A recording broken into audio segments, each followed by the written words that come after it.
Now, the characteristics of WAN technology, we have four characteristics: usage, cost, pros, and some examples. So in WAN, we have, remember guys, previously I said this could be a leased line. So this is what I referred to. So we have three types of line. So we have the private, the leased, or the shared. Now, the private and the leased line is probably the same. So it's to connect to a LAN over WAN. So you have a remote site, so you can have a WAN between. So you have a remote site, you purchase a WAN between the two, okay? Or you lease a WAN between the two, or but the same line between the two could be a private line, or it could be a leased line, or it could be a shared line. Now, a shared will be to connect a remote LAN over shared circuit WAN.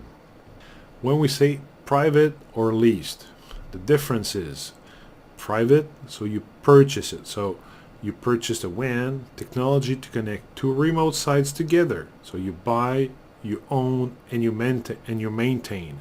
So it's yours. You bought it. If you leased it, so same thing, that WAN between two remote sites. So the equipment is leased or private, and the cost is high. Not expensive, it's just high. So the thing is, it's cheaper than private, but you need to lease the equipment. The good side of this is that if the technology is upgraded over time, normally your service provider will provide you the newer equipment. Where if you purchased the equipment, you would have to upgrade it yourself or invest into that new technology. Leased, the equipment between endpoint could also be purchased. So only the line is leased. So it depends. So it's kind of flexible right there. Shared, well, the bandwidth is leased and the equipment is leased or private. Same thing. You could still buy the endpoint equipment, and here they say the cost is fair.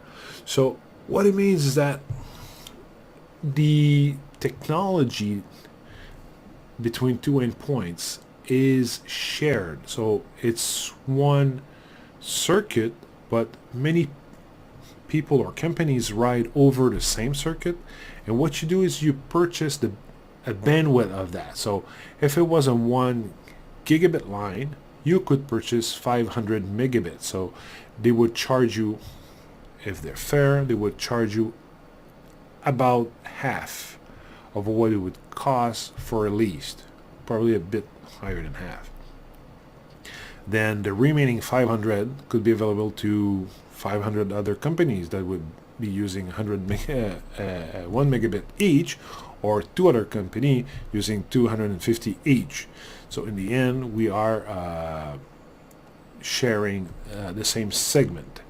Now, be aware that some service provider will allow oversubscription on this. And the other thing too is they will also allow for what we call spike or peak usage. So what I mean is, you have a lease, so you're leasing the bandwidth for 500 megabit. But if the line is underutilized by the other customers, you could in theory use that extra bandwidth.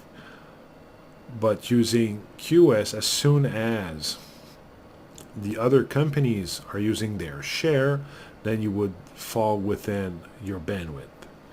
Now, there's some even cheaper shared connection where within the SLA they will say 80% of the time we guarantee 500 megabit per second, 100% of the time we guarantee 300 megabit per second.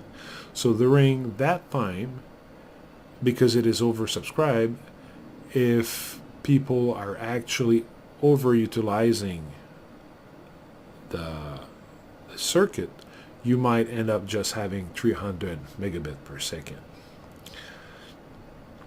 So the plus between the two would be, for the private, you have the security transmission quality, and you own the SLA. So it's up to you. For a lease line, then it's dedicated bandwidth. But the SLA is provided by your service provider. So the service provider is responsible for the SLA. And in the case of shared, well, the only thing you get is the provider SLA. Within the provider SLA, they could write up the SLA to cover the bandwidth utilization. Now, some examples so you can refer to it easily. So private would be like a Metro E or dark fiber. If it's a lease line, a TDM or SUNET, and a shared line would be MPLS. So you have this nice MPLS cloud, and you have multiple enterprise connected to it, and each of their circuit is labeled differently.